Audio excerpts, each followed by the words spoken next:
Sa mga sandaling ito, tuloy-tuloy nga itong bentahan ng pailaw at paputok dito sa Bocaue, Bulacan. At Connie, sa obserbasyon natin ay talagang pamilya at mga magbabarkada yung mga dumarating dito para mamili nga at isa sa nakausap natin yung grupo na taga Laloma, Quezon City na nasa 10,000 piso ang halaga ng paputok at pailaw na binili para nga sa pagsalubong ng 2025. Malaking halaga na sana ito para sa pagkain, pero sabi nila hindi kumpleto ang pagsalubong kung wala ang mga paputok at pailaw. Wala naman daw napuputukan pa sa kanila, kaya iba yung pag-iingat daw ang kanilang ginagawa.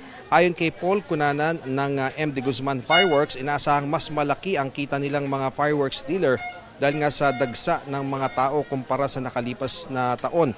Mula December 27 hanggang kagabi ay wala na raw uwian dahil sa dami na dumadagsang tao kahit pa nga umuulan. Sa araw na ito, inaasahang mas daragsa pa ang mga parokyano makapananghali hanggang mapahapunan